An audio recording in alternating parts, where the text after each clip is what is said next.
Okay, alright yan. Welcome ako sa Rapido TV. At kumusta po mga kaibigan? At ito, sama-sama po natin itong panuorin at kayo na rin po ang magbigay ng inyong komento.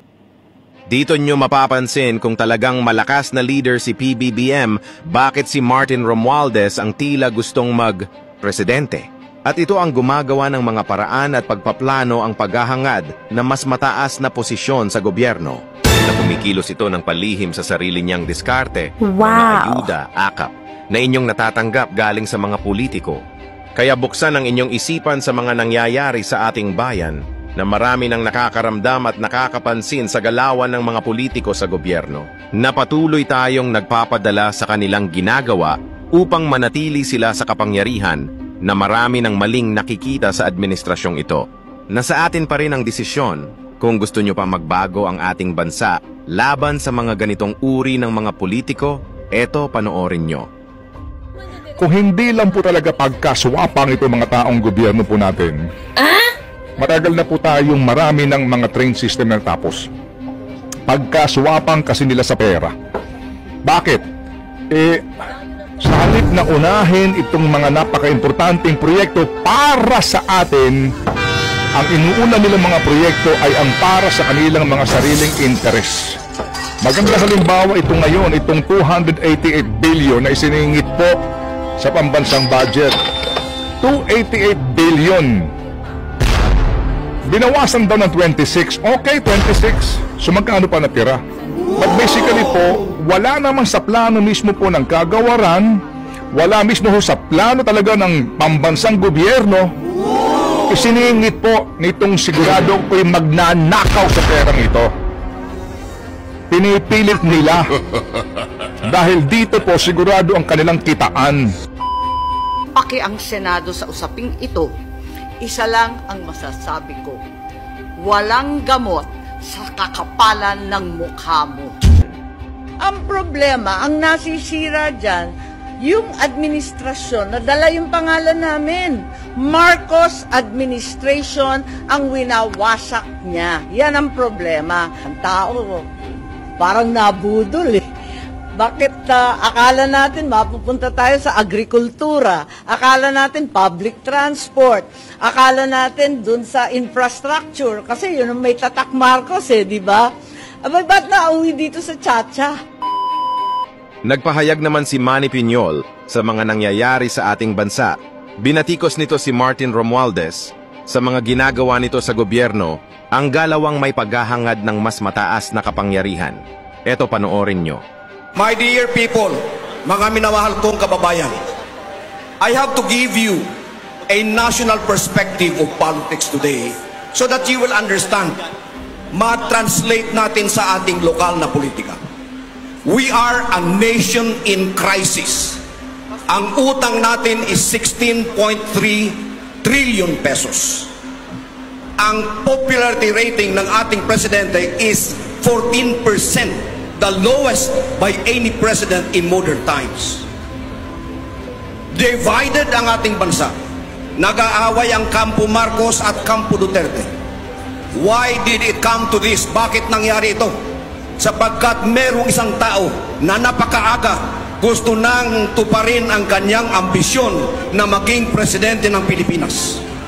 Ang unang ginawa nila, People's Initiative, they wanted to amend the Constitution so that we will shift from presidential to parliamentary and he can be appointed Prime Minister. Hindi nagtagumpay yun, 26 billion ng gastos. Gumawa sila ng bagong programa, ayuda. Etong mga perang binibigay sa inyo, hindi tutulong sa mahihirap. Ito ay pambili ng boto natin para yung kanilang kandidato sa lokal ngayong eleksyon ay mananalo in preparation for 2028. Hindi pa rin nakontento, they impeached Sara Duterte. Hindi pa rin nakontento, they exiled the former president to The Hague to be tried by a foreign court. My dear friends, all of this have bearing on our local politics. Sapagkat, ang totoo niyan, etong mga ayudang tinatanggap ninyo ngayon ay bahagi ng isang matinding plano para bilhin ang mga boto ng ating mga botante so that they will be able to position their local candidates, so that in 2028, that man who has been salivating to become the next president could fulfill his dream. And this man is no other than Martin Romualdez. I am not going to gamble the future of my children. I am not going to gamble the future of our province. Kaya nung magdesisyon ako na tumakbo bilang gobernador, gumawa ako ng programa to create an independent, virtual independent province of North Cotabato. Agriculture, productivity, food sufficiency, jobs for our people, health, at lubos sa lahat, scholarship for our children. My dear friends, we will focus on agriculture. There is no other way. Ang palay ngayon, 15. Ang bigas, 60. Hindi pwedeng magpatuloy yan. We have to do something about it. And we have to come up with a program to stop this. By doing improvements in agriculture, we have to go back to the basic.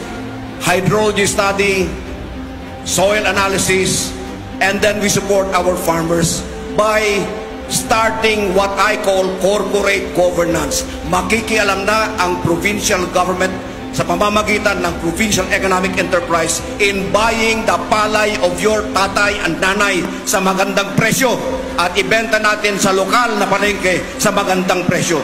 We will also support our corn farmers by buying their corn at a good price and, of course, selling feeds, supporting our livestock and our poultry programs. We have to go back to the basic issue of sending our children to school for free. We have to go back to the basic service of government to provide health, libreng ospital na ginawa na natin noong akong gobernador ninyo. Kung ganito ang nangyayari, maging maingat tayo sa pagpili ng mga politikong inilalagay natin sa gobyerno. Dahil sa oras na magkamali tayo, ay patuloy lang tayong maghihirap at hindi nagagaling pa ang sakit ng mga politikong sanay na sa gawaing mali. Tayo ang susugpo sa mga ito kung hindi tayo magpapaloko. Kaya buksan ang inyong isipan sa mga nangyayari. Kung gusto nyo ng pagbabago, iboto ang mga bagong kandidato na may tunay at malasakit sa bayan, na tunay at tapat na magseserbisyo.